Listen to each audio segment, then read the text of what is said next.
नमस्कार दोस्तों, मैं राजकुमार मौर्य प्रखर इंडिया यूट्यूब मंच पे आपका स्वागत है।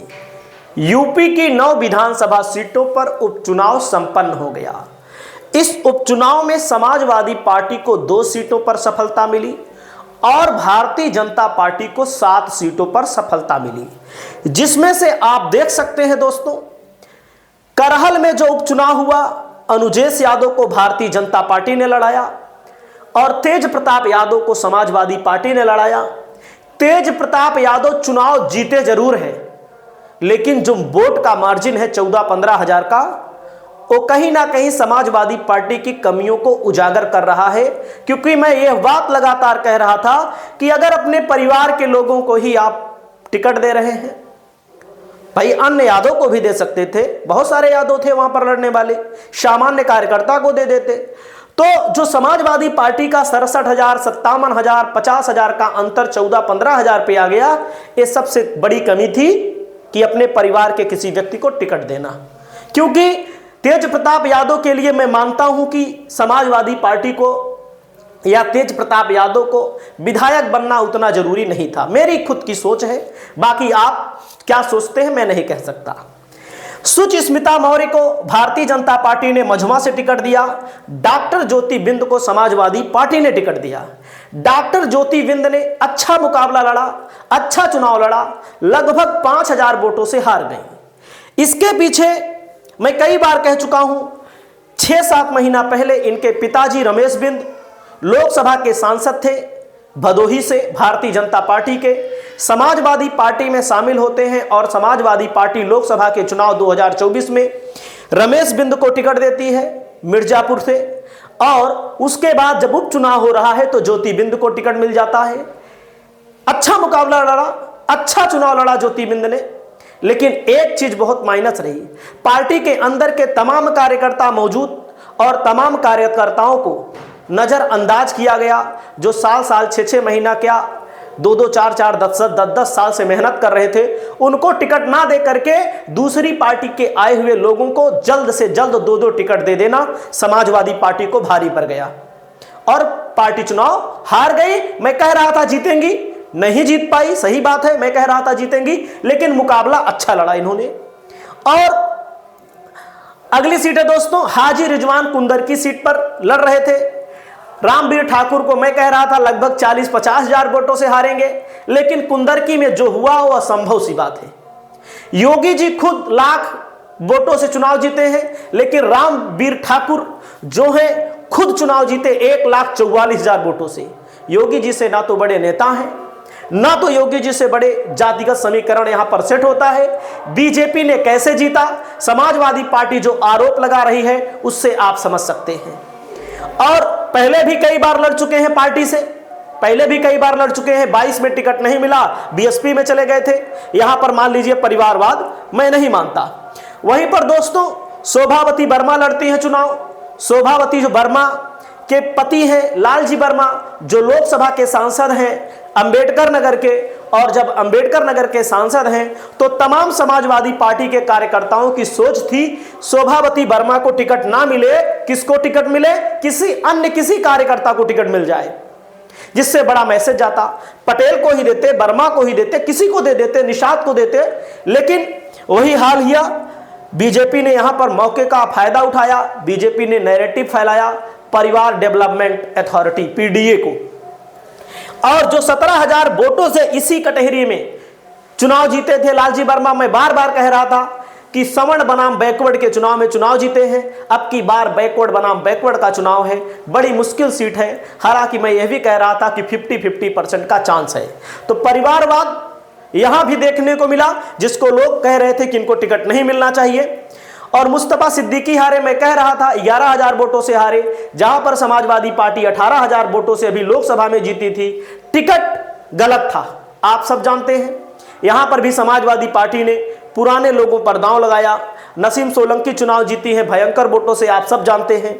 वहीं पर दोस्तों सिंहराज जाटव जो गाजियाबाद से लड़ रहे थे, यहां पर चुनाव जीतना बहुत असंभव सी बात है।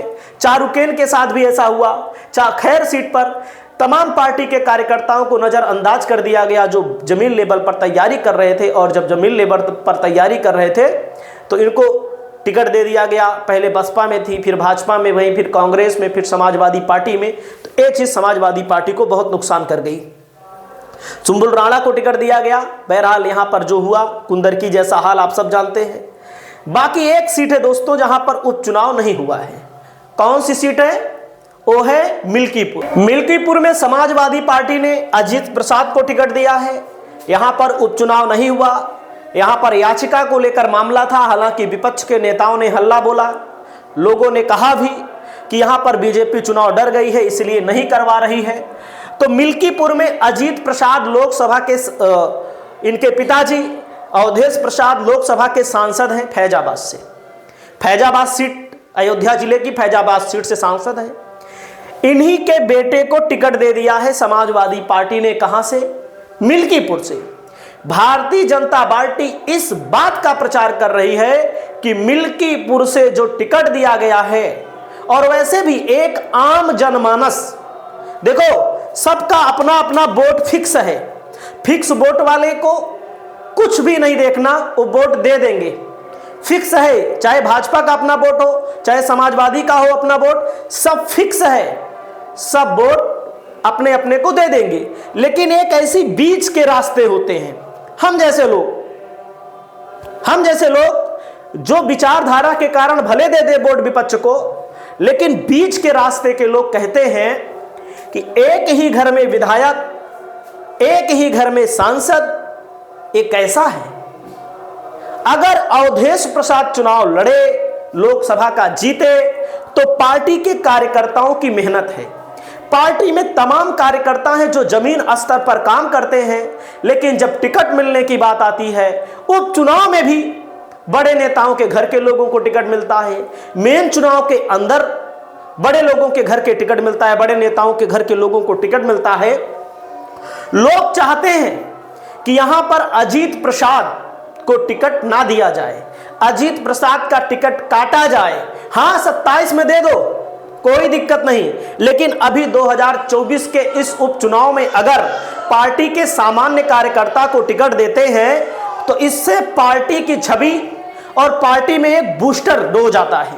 लोग कम से कम अन्य कार्यकर्ता, क्योंकि आप सब जानते हैं अवधेश प्रसाद सांसद भले हैं, पूरे देश में इनका नाम भले लिया जा रहा है, लेकिन इनसे सभी कार्यकर्ता संतुष्ट नहीं हैं। अभी सांसद बने हैं या विधायक के तौर पर तमाम लोग विचारधारा के कारण, जातिगत समीकरण के कारण वोट देते रहे हैं। तो इससे एक चर्चा है कि क्या कटहरी का सबक, मझुआ का सबक और करहल में भले सपा जीती है, उसका सबक समाजवादी पार्टी लेगी कि या उन्हीं के परिवार के लोगों को टिकट देगी जो सांसद बन गए, विधायक से सीट खाली हो गई, उनका बेटी लड़े, उनका बेटा लड़े, उनकी पत्नी लड़े।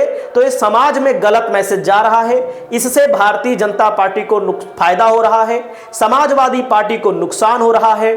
और मैं एक बात और कह दूं, जो सांसद बने हैं, हालांकि अवधेश प्रसाद के ऊपर ये नियम लागू हो रहा है कि नहीं लागू हो रहा है, तमाम सांसद जीतने के बाद अपना क्षेत्र छोड़ चुके हैं।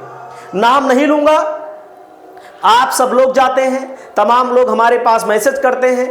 अगर हमारे यहाँ के खुद सांसद हैं, अगर हमको कोई शिकायत करनी है, कोई भी विकास की परियोजना, सांसद निधि की परियोजना का लाभ उठाना है हमारे लोगों को या हमारे अन्य लोगों को, जो समाज के लोग हैं, कम से कम किसी के सुख में ना जा सको लेकिन दुख में जाना चाहिए, शादियों को अटेंड करना चाहिए, खुद ना जाइए तो अपने प्रतिनिधि को जरूर भेजना चाहिए। हमारे यहाँ के सांसद गायब हो चुके हैं, जिससे लोगों के अंदर गलत मैसेज जा रहा है। अपने जिले में है, अपने लखनऊ में है, कोई अपने दिल्ली में है। तो इससे समाजवादी पार्टी का नुकसान हो रहा है। अगर समाजवादी पार्टी टिकट काटती है अजीत प्रसाद का तो बड़ा मैसेज जाएगा, नहीं काटती है तो मैं पहले बता रहा हूं, मिल्कीपुर विधानसभा सीट भी समाजवादी पार्टी हार जाएगी। आपकी क्या राय है? आप अपनी राय को बताइएगा। नमस्कार।